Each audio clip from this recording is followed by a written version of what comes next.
Good morning all of you. आज हम बात करेंगे फंक्शंस ऑफ लीव्स यानी पत्तियों के कार्य। मतलब पत्तियों के कार्य क्या होते हैं उसका हम आज वर्णन करेंगे। ठीक है, तो चलिए देख लेते हैं पत्तियों के कार्य क्या होते हैं। और वेरी मोस्ट इम्पोर्टेंट है और हमेशा पूछा जाता है पत्तियों के कार्य बताइए। ठीक है, तो चलिए देख लेते हैं। तो पहले पत्तियों के प्रमुख कार्य निम्न प्रकार होते हैं। तो हम पहले बात कर लेते हैं प्रकाश संश्लेषण। तो पौधियों का मतलब जो पौधे होते हैं उनकी पत्तियों का कार्य जो पाया जाता है मतलब कि प्रकाश संश्लेषण। मतलब जो पत्तियां होती हैं वो फोटोसिंथेसिस में कार्य करती हैं। तो प्रकाश संश्लेषण की प्रक्रिया में हरित लवक यानी क्लोरोफिल, सूर्य के प्रकाश की उपस्थिति में जल तथा कार्बन डाइऑक्साइड के उपयोग द्वारा कार्बोहाइड्रेट के रूप में भोजन का निर्माण करना पत्तियों का प्रमुख कार्य होता है।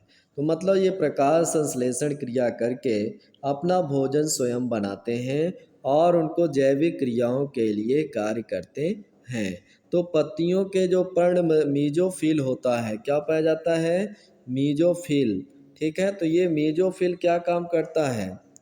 मतलब भोजन को संचित करता है। मतलब ये कह सकते हो जो भोजन होते हैं कोशिकाओं में हरित लवक क्या करते हैं? कोशिका में, या फिर कह सकते हो जो कोशिका होती है कोशिकाओं में हरित लवक पाया जाता है और जिसमें प्रकाश संश्लेषण के लिए आवश्यक पर्णहरिम तथा अन्य सहायक वर्णक भी होते हैं। और ये वर्णक सौर ऊर्जा रासायनिक ऊर्जा में परिवर्तित कर देते हैं। मतलब ये वर्णक जो पाए जाते हैं इसमें जो कोशिका में पाए जाते हैं क्लोरोफिल, वो क्या करते हैं? पर्णहरिम जिसे कहते हैं। और ये क्या करते हैं? प्रकाश को, वर्णक को मतलब कि ऊर्जा को, प्रकाश ऊर्जा को या फिर रासायनिक ऊर्जा को, मतलब कि प्रकाश ऊर्जा को रासायनिक ऊर्जा में क्या कर देते हैं? परिवर्तित करते हैं। ठीक है, तो ये होता है परिवर्तन। ठीक है, इसी तरह क्या होता है, अब दूसरा कार्य इनका क्या होता है? गैसीय विनिमय। मतलब जो पत्तियां होती है वो गैसीय विनिमय, एक्सचेंज ऑफ गैसेज। जैसे CO2 होता है, CO2, और क्या होता है? O2 होता है। तो O2 क्या करते हैं? निकालते हैं। कब? यानी दिन के समय। ये कह सकते हो जो दिन होते हैं, दिन के समय O2, ये मतलब O2 निकालते हैं। ठीक है, और CO2 क्या करते हैं? लेते हैं। मतलब दिन में क्या करते हैं? CO2 को लेते हैं और O2 को छोड़ते हैं। मतलब पौधे ऐसा काम करते हैं। तो ये गैस का क्या है? एक्सचेंज करते हैं। ठीक है, यही गैस होती है CO2 और O2, जिनका क्या करते हैं? गैसीय विनिमय होता है। तो मान लिया जाए रात के वक्त क्या करते हैं? ये CO2 छोड़ते हैं। क्या करते हैं? रात के वक्त पौधे ज़्यादा CO2 छोड़ते हैं और O2 क्या करते हैं? लेते हैं। इसलिए हमें पौधों के नीचे रात के नहीं सोना चाहिए, क्योंकि वो CO2 क्या करते हैं? छोड़ते हैं, ज़्यादा से ज़्यादा CO2 छोड़ते हैं और O2 क्या करते हैं? लेते हैं, और वो अपनी जैविक क्रिया करने के लिए ऐसा कार्य करते हैं। चलिए देख लेते हैं। तो इसमें क्या होता है? असंख्य स्टोमेटा पाए जाते हैं और स्टोमेटा की सहायता से, किसके? स्टोमेटा, मतलब जिसे कहते हैं स्टोमेटा, स्टोमेटा की सहायता से क्या करते हैं? मतलब ये अपना भोजन जो बनाते हैं, मतलब कि इन्हीं के द्वारा जो मतलब जैविक क्रिया होती है, तो ये स्टोमेटा की सहायता से गैसों को आदान प्रदान करते हैं। ठीक है, तो चलिए देखते हैं। तो आदान प्रदान बनाए रखते हैं और प्रत्येक रंध्र दो वृक्कनुमा संरचनाओं के द्वारा घिरा रहता है, जिन्हें रक्षक कोशिका या फिर गार्ड सेल्स कहते हैं। आपने देखा होगा इस तरह से सेल्स के चारों, मतलब कि स्टोमेटा इस तरह पाए जाते हैं। और ये स्टोमेटा जो होते हैं इनको बोलते हैं गार्ड सेल। क्या बोलते हैं? Guard cell. जो इस तरह से पाई जाती हैं इन्हीं को हम बोलते हैं गार्ड सेल। और ये गार्ड सेल क्या करती है? खुलने और बंद करने में सहायता करती है। मतलब स्टोमेटा को ओपन होने में और क्लोज्ड होने में सहायता करते हैं। ठीक है, तो इन्हें गार्ड सेल्स कहते हैं। और गैसीय विनिमय श्वसन तथा प्रकाश संश्लेषण दोनों प्रक्रियाओं के लिए आवश्यक होते हैं। तो चलिए नेक्स्ट देख लेते हैं अगला। तो वाष्पोत्सर्जन जिसे बोलते हैं ट्रांसपायरेशन, क्या बोलते हैं? ट्रांसपायरेशन जिसे हम बोलते हैं वाष्पोत्सर्जन। वाष्पोत्सर्जन क्या होता है? तो पौधे मृदा से अत्यधिक मात्रा में जल का अवशोषण करते हैं। क्या करते हैं? मृदा का अत्यधिक से जो मृदा होती है, मिट्टी होती है, सॉइल जिसे बोलते हैं, वो क्या करते हैं? अत्यधिक मात्रा में जल को एब्जर्व करते हैं, मतलब अवशोषण करते हैं। परंतु पौधे अवशोषित जल का लगभग 1% जैविक क्रियाओं में प्रयोग करते हैं। मतलब 1% जल क्या करते हैं? पौधे अपनी जैविक क्रिया को करने में सक्षम होते हैं। और पौधे वायवीय भागों से जल की अतिरिक्त मात्रा का वाष्प के रूप में क्या करते हैं? क्षय या वाष्पोत्सर्जन कहलाता है। और वो क्या करते हैं? अतिरिक्त जल, क्या जो और जल बचता है उसे वाष्पोत्सर्जन के रूप में कार्य करते हैं। ठीक है, तो वाष्पोत्सर्जन मुख्यतः रंध्रों के द्वारा होता है और यह उपचर्म तथा वात रंध्रों के द्वारा भी होता है। वाष्पोत्सर्जन पौधे के तापमान को नियंत्रित करता है, मतलब नियंत्रित करता है या नियंत्रण करता है, तथा रसारोहण में सहायक होता है। और ये स्टोमेटा कहाँ पाए जाते हैं?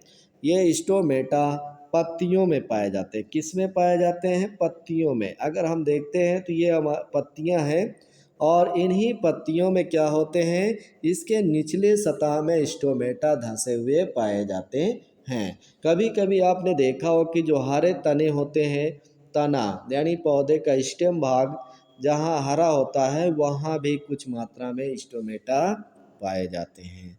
ठीक है, तो चलिए आगे देख लेते हैं नेक्स्ट। तो अगला कार्य इनका क्या होता है? फूड स्टोरेज, मतलब कि ये भोजन को संचय करने में सहायता करते हैं। मतलब पत्तियां भोजन को संचय करने में सहायता करती है। और कुछ मरुद्भिद पौधों जैसे मांसलोद्भिद जैसे नागफनी होता है कि पत्तियां जल श्लेष्म तथा खाद्य पदार्थों का संचय करती है। और उदाहरण के लिए एलोवेरा, एलो और एगो और कैलेंक तथा सीडम इत्यादि में ऐसे भोजन संचय करने के गुण पाए जाते हैं। तो बीज पत्री, सीड, यह कहते हैं बीज पत्रों या सीड लीव्स में संचित पदार्थ नवोद्भिदी पौधों को खाद्य उपलब्ध कराते हैं।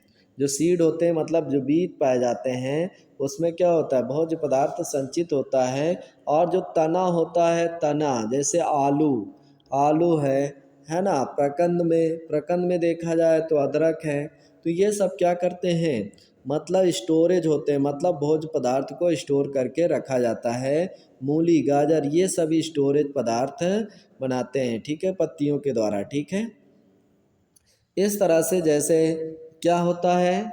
मतलब भोजन को संचित रखते हैं। जैसे निलंबो ट्रापा, कुछ जलीय पौधे जैसे निलंबो जिसे बोलते हैं कमल, ट्रापा मतलब जलकुंभी, इस तरह से क्या है? पर्णफलक या पर्णवृंत गैसों का संचय करते हैं जो गैसीय विनिमय तथा जल प्लवन में सहायता करते हैं। तो इस तरह से लक्षण इनमें पाए जाते हैं। तो चलिए अगला देख लेते हैं वेजिटेटिव प्रोपगेशन। क्या होता है वेजिटेटिव प्रोपगेशन? जिसे इसमें क्या होता है? ये कायिक प्रवर्धन में कार्य करते हैं। ब्रायोफिलम, बिगनोनिया तथा कैलेंक जैसे पौधों की पत्तियों के किनारों पर अपस्थानिक कलिकाएं पाई जाती है। क्या पाई जाती है? अपस्थानिक कलिकाएं पाई जाती है, जो नए पौधे को जन्म देकर कायिक प्रवर्धन में सहायता करती है। तो चलिए नेक्स्ट देख लेते हैं रक्षण में। मतलब ये रक्षण में भी करते हैं। इन प्रोटेक्शन, किस में करते हैं? इन प्रोटेक्शन, मतलब ये प्रोटेक्शन में भी क्या करती हैं? सहायता करती हैं। किस में करती हैं? प्रोटेक्शन में। तो अगर इनकी बात करते हैं तो ये प्रोटेक्शन में भी सहायता करती हैं और विभिन्न भागों को रक्षा करते हैं। उदाहरण के लिए पत्तों के कच्ची कलिकाओं की सुरक्षा का कार्य करती हैं। जैसे बर्बेरी अपंसिया जानते हैं? मतलब अपंसिया मतलब नागफनी, आर्जीमोन जैसे पौधों में पत्तियां जंतुओं से रक्षा करने के लिए क्या है, पर्णकंटक या पर्णशूल पाए जाते हैं और पर्णशूल की तरह काम करते हैं। ठीक है, तो अगला पॉइंट देख लीजिए, सहारा प्रदान करते हैं। क्या करते हैं? सहारा टू प्रोवाइड सपोर्ट। अनेक आरोही पौधों में पत्ती के विभिन्न भाग प्रतानों में रूपांतरित होकर पौधे के आरोहण में सहायता प्रदान करते हैं। तो इस तरह से ये क्या करते हैं, अपने कार्य को करने में सक्षम होते हैं। चलिए नेक्स्ट देख लेते हैं। अगला क्वेश्चंस आपका दिखाया जा रहा है, जैसे क्वेश्चंस नहीं, टॉपिक्स में, जैसे कि पुष्पक्रम क्या होता है? पुष्पक्रम इनफ्लोरेसेंस बोलते हैं। क्या बोलते हैं? इनफ्लोरेसेंस, जिसे हम बोलते हैं पुष्पक्रम, यानी पुष्पों के लगने का क्रम बताएंगे कि पुष्प कैसे लगते हैं, ये जो पुष्पक्रम होते हैं वो कैसे बनते हैं, तो इसकी बारे में हम बात करते हैं। ठीक है, तो आपने चित्र में देखा है, ये स्लोटरी टर्मिनल है और एक होता है स्लोटरी, ये क्या होता है? स्लोटरी एक्जिलरी और स्लोटरी टर्मिनल। ठीक है, तो इस तरह से ये पाए जाते हैं। तो चलिए देख लेते हैं। तो इसमें क्या होता है? फ्लोरल एक्सिस यानी पुष्पाक्ष अथवा पुष्पावली या पुष्पवृंत, जिसे बोलते हैं पेडिंकल। क्या है? पेडिंकल जो होता है, पुष्पवृंत होता है, पुष्पावली वृंत या फ्लोरल एक्सिस, उस पर क्या होता है? पुष्पों के व्यवस्थित होने का क्रम क्या कहते हैं? इनफ्लोरेसेंस कहलाता है। मतलब पुष्पों के लगने का क्रम क्या बताएगा? मतलब कि जो पुष्पाक्ष होते हैं या फ्लोरल एक्सिस होते हैं, उसमें जो पुष्प के व्यवस्थित होने के क्रम होते हैं, उन्हें हम बोलते हैं इनफ्लोरेसेंस। क्या बोलते हैं? इनफ्लोरेसेंस कहते हैं। तो चलिए देख लेते हैं अगला। इसमें क्या होता है? पुष्पाक्ष पर पुष्प एकल या फिर समूह के रूप में लगे रहते हैं। तो पुष्पाक्ष पर केवल एक या अनेक पौधों में एकल पुष्प पाए जाते हैं, इनको सॉलिटरी फ्लावर कहते हैं। अगर हमारे मतलब तने जैसे होते हैं तो उनमें एक ही अगर फूल पाया जाता है, सिंगल फूल पाए जाते हैं, तो उसे हम सॉलिटरी फ्लावर कहे जाते हैं। जैसे आपने देखा है एक फूल पाया जाता है, ठीक है, देख रहे हैं एक ही फूल पाया जाता है। अगर इस तरह से फूल एक पाया जाता है, ये आप देख रहे हैं एक ही फूल पाया जा रहा है, तो आप समझ जाइए वो सॉलिटरी होगा। क्या होगा? सॉलिटरी, मतलब कि सॉलिटरी टर्मिनल होता है। और इसमें क्या होता है? अगर एक से अधिक मतलब पाए जाते हैं तो सॉलिटरी एक्जिलरी होता है। क्या होता है? सॉलिटरी एक्जिलरी टाइप्स के पाए जाते हैं। तो चलिए, सॉलिटरी फ्लावर इनको एकल पुष्प कहा जाता है, जो उनके अक्ष पे केवल एक ही पुष्प लगा होता है। क्या होता है? एक पुष्प पाया जाता है, तो उन्हें हम एकल पुष्प या सॉलिटरी फ्लावर कहते हैं। यह दो प्रकार का होता है। मुख्य अक्ष या इनकी शाखाओं के शीर्ष पर स्थित होने पर यह सॉलिटरी टर्मिनल कहलाता है। अगर इनके एक ही अक्ष पर एक ही फ्लावर पाया जाता है तो यह सॉलिटरी कहलाता है। और पत्तियों के कक्ष में स्थित होने पर पुष्प एकल कक्षी या सॉलिटरी एक्जिलरी कहलाता है। पत्तियों के कक्ष में स्थित होने पर वो क्या कहलाएगा? Solitary axillary. मतलब उनके जैसे ये पत्तियों के कक्ष में निकलता है तो वो सॉलिटरी एक्जिलरी कहलाते हैं। देख रहे हैं ये पत्ती है और इसी के बगल में एक पुष्प निकल आता है, तो ये कैसे कंडीशन होगा? सॉलिटरी एक्जिलरी कहलाता है। क्या कहलाएगा? सॉलिटरी एक्जिलरी कहलाता है। ठीक है ना? तो इस तरह से क्या होते हैं? पुष्प पाए जाते हैं और इस प्रकार पत्तियों के मतलब बीज से निकलने वाले पुष्प क्या कहलाएंगे? सॉलिटरी एक्जिलरी कहलाते हैं। अब हम बोलते हैं पुष्पावली वृत्त, मतलब कि शाखीकरण के आधार पर, मतलब पुष्पावली वृंत शाखीकरण के आधार पर पुष्पक्रमों को निम्न 3 श्रेणियों में बांटा गया है। किसमें? पुष्पावली वृंत के आधार पर इन्हें हम 3 भागों में बांट सकते हैं। कितने भाग में? 3। पहला होता है रेसिमोस। क्या होता है? रेसिमोस। दूसरा होता है साइमोस और दूसरा क्या है? साइमोस। और तीसरा होता है स्पेशल इन्फ्लोरेसेंस। ठीक है, तो हम इसको ऐसे भी याद कर सकते हैं आर सी, है ना, आर सी एस आई, है ना, आर सी एस आई के नाम से भी याद कर लेते हैं। ठीक है, इनफ्लोरेसेंस का क्या है, आर सी एस आई के नाम से भी जानते हैं। आर से क्या होता है, रेसिमोस, सी से साइमोस, और यस से होता है स्पेशल, इनफ्लोरेसेंस आई से इनफ्लोरेसेंस। तो इस तरह से हम इसको याद कर लेते हैं। ठीक है, तो चलिए नेक्स्ट देख लेते हैं। ठीक है, तो इसमें जैसे आपने देखा है कि रेसिमोस, तो रेसिमोस वाले फ्लावर कैसे होते हैं, तो रेसिमोस में जैसे रेसिमोस पर इन्फ्लोरेसेंस में मुख्य अक्षत व पुष्पाक्ष के शीर्ष पर स्थित कलिका पुष्प में रूपांतरित नहीं होती है, और पेडंकल यानी पुष्पाक्ष में वृद्धि असीमित होती है। क्या होते हैं, वृद्धि असीमित होती है, और पार्श्वी या कक्षीय रूप में लगे होते हैं, और पुष्पाक्ष या जिसे बोलते हैं पेडंकल या पुष्पावली वृंत पर पुष्प एक्रोपिटल यानी अग्राभिसारी क्रम में नए छोटे पुष्प शीर्ष पर तथा पुराने बड़े पुष्प आधार की ओर लगे रहते हैं। तो पुष्पों के खिलने का क्रम केंद्राभिसारी या सेंट्रीपीटल अर्थात परिधि केंद्र की ओर होता है। ठीक है, तो इस तरह से ये क्या होते हैं, रेसिमोस होते हैं, नए पुष्प ऊपर की ओर, और जो पुराने पुष्प होते हैं वो नीचे की ओर लगे होते हैं, तो उन्हें हम बोलते हैं रेसिमोस। क्या बोलते हैं, रेसिमोस कहते हैं।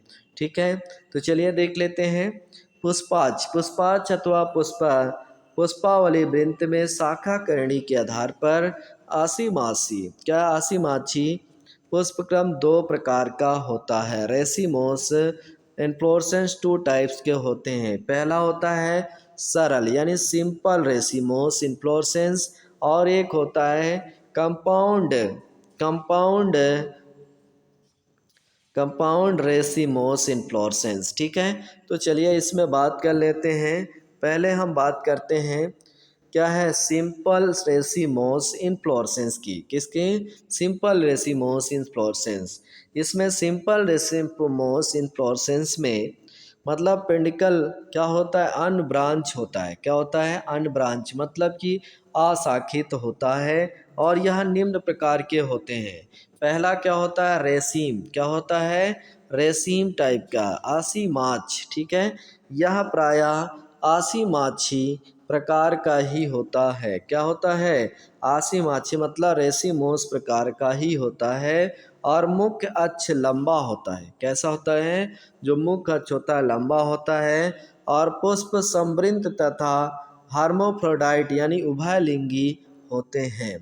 पुष्प अग्राभिसारी या एक्रोपिटल क्रम में व्यवस्थित होते हैं, जैसे कि सरसों में मूली तथा क्रूसीफेरी कुल के सभी सदस्यों में रेसीम टाइप का इन्फ्लोरेसेंस पाया जाता है। कैसा पाया जाता है, रेसीम टाइप का इन्फ्लोरेसेंस पाया जाता है। किसमें, सरसों में ब्रेसिका कंप्रेस्टिस, मूली रेफाइनस, है ना। तो इसमें क्रूसीफेरी के कुल के जितने भी सदस्य होते हैं उसमें इन्फ्लोरेसेंस का जो क्रम होता है रेसीम टाइप्स का होता है। कैसा होता है, रेसीम टाइप्स का। तो चलिए नेक्स्ट देख लेते हैं स्पाइक। क्या बोलते हैं, स्पाइकी टाइप यानी जिसे कहते हैं सूकी। क्या होती है, सूकी, स्पाइक टाइप के। इसमें क्या होता है, यह इन्फ्लोरेसेंस मतलब आसीमाच के ही समान होता है। मुख्य अक्ष लंबा होता है, और पुष्प क्या होता है, सेसाइल होते हैं। क्या होते हैं, पुष्प सेसाइल होते हैं, और अग्राभिसारी क्रम में ही व्यवस्थित होते हैं। जैसे एकाइरेंथस, क्या होता है, एकाइरेंथस, एमारेंथस, क्या है, एमारेंथस, और बांसा एडोथोडा आदि में स्पाइक टाइप के क्या पाए जाते हैं, इन्फ्लोरेसेंस पाए जाते हैं। और इसी तरह मंजरी, मंजरी कैटकिन टाइप, क्या है, कैटकिन टाइप, कैटकिन, क्या है, कैटकिन मंजरी, इसमें सहतूत में पाए जाते हैं। किसमें, इस प्रकार का पुष्पक्रम स्पाइक के समान होता है, परंतु इसका मात्र कोमल, कमजोर तथा पतला होने के कारण लटकी हुई अवस्था में पाया जाता है। पुष्प आवृत्ति यानी सेसाइल होता है, यूनिसेक्सुअल एंड दल विहीन होता है। और जो स्पाइकी होते हैं उसमें क्लोरोला मतलब क्लोरेला या फिर जिसे करोला कहते हैं वो अब्सेंट पाए जाते हैं सेसाइल टाइप के फ्लावर में, ठीक है। और ये पुष्पावली वृंत पुष्पों की संख्या अधिक होने के कारण पास पास गुथे हुए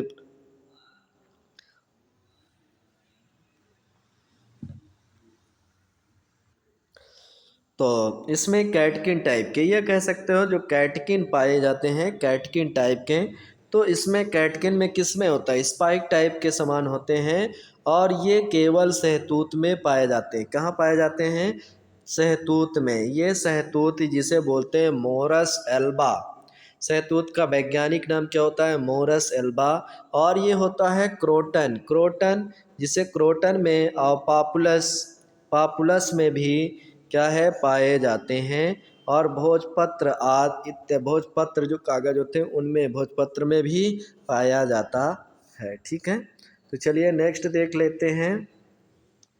अगला अगला टाइप्स का है, जैसे कि इसमें देखा गया है स्पाइकी मतलब स्पाइकलेट, क्या टाइप के, स्पाइकलेट्स टाइप के पाए जाते हैं। जैसे इसमें देखेंगे स्पाइकलेट अनसूकी, अनसूकी यानी स्पाइकलेट, स्पाई मतलब कैटकिन का ही रूपांतरित रूप होता है। किसका, कैटकिन, जो अभी पिछले में पढ़े थे कैटकिन, स्पाइकलेट और ये कैटकिन से मिलते जुलते होते हैं। इसमें छोटे छोटे स्पाइक्स होते हैं जिनमें पुष्पों की संख्या 1 से 5 तक पाई जाती है।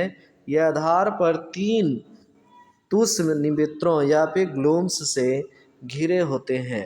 इनमें से 2 स्टेराइल होते हैं क्योंकि इनके कक्ष पर पुष्प नहीं निकलते। इनको हम बोलते हैं बंध तुष कहते हैं। क्या कहते हैं, बंध तुष कहते हैं। तीसरा सपत्र जिसके कक्ष में एक पुष्प स्थित होता है जिसे बोलते हैं लेमा, क्या कहते हैं, लेमा कहलाता है। लेमा के सम्मुख पेलिया सहपत्र होता है। लेमा तथा पेलिया पुष्प की सुरक्षा करते हैं। और अनसूकी, अनसूकी मतलब स्पाइकलेट्स का संयुक्त स्वरूप क्या होता है, सूकी कहलाता है। और ये पोएसी कुल के सदस्य में पाए जाते हैं। कौन से, पोएसी, पोएसी फैमिली में पाए जाते हैं। पोएसी में आपका क्या आता है, ये गेहूँ आता है, जई आती है, जौ धान इत्यादि, ये सब पोएसी फैमिली में आते हैं, ठीक है। कौन सी, पोएसी फैमिली में आते हैं। अब देखते हैं स्थूल मंजरी स्पाइडिक्स, यह कैटकिन के समान होता है। किसके, कैटकिन के समान पाया जाता है, परंतु इसमें मात्रच्छ मोटा और मांसल होता है। इस पर आवृत एक लिंगी पुष्प लगे होते हैं। क्या है, एक लिंगी पुष्प लगे रहते हैं। और पुष्पी अक्ष का शिखर भाग बंद होता है। और यह क्या कहलाता है, अपेंडिक्स कहलाता है। क्या कहलाता है, अपेंडिक्स टाइप कहलाता है। स्पाइडिक्स को अपेंडिक्स भी कहते हैं। और मांसल अक्ष एक या अनेक रंगीन बड़े सहपत्रों के द्वारा घिरा रहता है। इन सहपत्रों को स्पेथ कहते हैं। क्या कहते हैं, इन सहपत्रों को स्पेथ कहते हैं। क्या कहते हैं, स्पेथ कहा जाता है, ठीक है। तो थैंक यू क्लास, आज की क्लास यहीं तक। अब अगली क्लास में मैं और अच्छे से इसको एक्सप्लेन करके और भी बताऊंगा, ठीक है।